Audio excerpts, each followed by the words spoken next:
Good afternoon friends and childrens. अब मैं आप लोगों को प्रेजेंट इंडेफिनिट टेंस की सिंगल इंटरोगेटिव सेंटेंस को डायरेक्ट से इंडायरेक्ट बनाना सिखाऊंगा।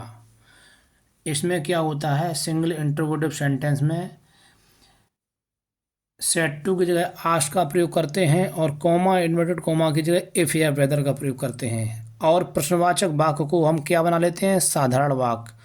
और डू डज को हटाकर क्रिया की सेकंड फॉर्म का प्रयोग करते हैं। अब समझिए, ही आपका क्या है, ही आपका करता है, क्या है, करता है।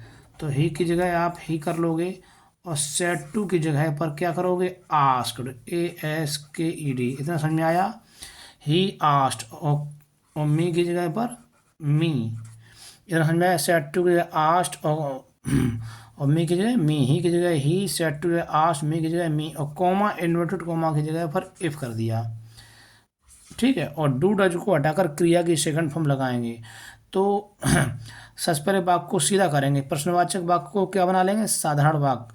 तो यू प्ले नाउ रह जाएगा। तो यू हमेशा, जो यू है क्या है, करता है। यू हमेशा बदलता है ऑब्जेक्ट से।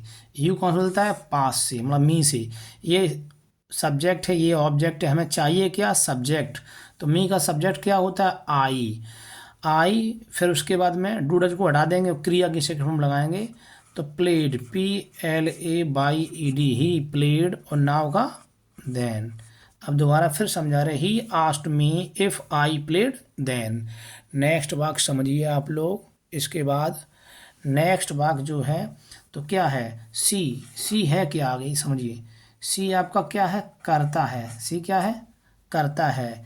हेम आपका क्या है, कर्म है। इतना समझिए। सी करता है, हेम कर्म है। डज क्या है, साइक्रिया है। ही सब्जेक्ट है। ही क्या है, ये करता है। आप समझो इसको। तो सी की जगह क्या हो जाएगा, सी की जगह सी हो जाएगा, ठीक है। और सेट टू की जगह क्या होगा, आस्क्ड।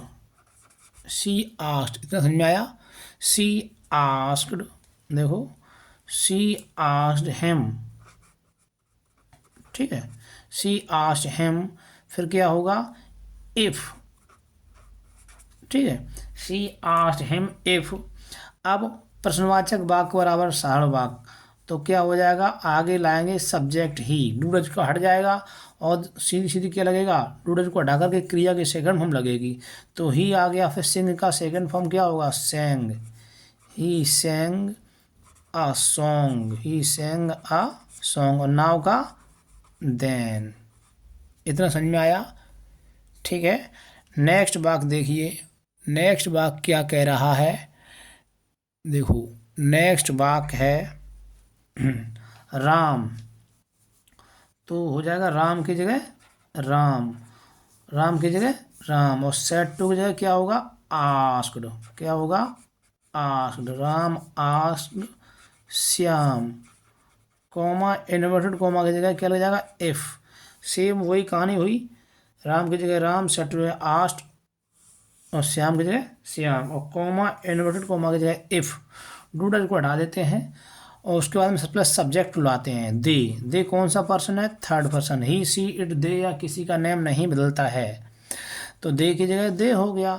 डूडल को हटा करके क्रिया की सेकंड फॉर्म लगाएंगे तो क्या हो जाएगा, कॉल्ड, CALLED, दे, फिर कॉल्ड। अब मी आया, मी इस समय ये किसका कार्य कर रहा है, कर्ता का नहीं कर रहा है, ये कर्म का कार्य कर रहा है। मी, मी बनता किससे, आई से। आई बदलते हमेशा सब्जेक्ट से, तो मी भी बदला जाएगा सब्जेक्ट से। राम था आपका कर्ता, मी आपका है कर्म। तो राम को जब हम कर्म बनाएंगे तो क्या हो जाएगा, हिम। क्या हो जाएगा, हिम। यदि चाहो तो राम भी यहाँ लिख सकते हैं, ठीक है। दोबारा फिर समझा, Ram asked Shyam, Ram asked Shyam if they called him, they called him. अब बचा क्या, नाव। तो नाव का क्या हो जाएगा, देन, फुल स्टॉप।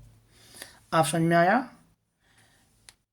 ये आपके प्रेजेंट इंडेफिनिट टेंस के सिंगल इंट्रोगेटिव सेंटेंस की डायरेक्ट से इनडायरेक्ट बनवाई गई। यदि आप लोगों को समझ में आई हो तो हमें उसी हिसाब से हमें कमेंट में बताना।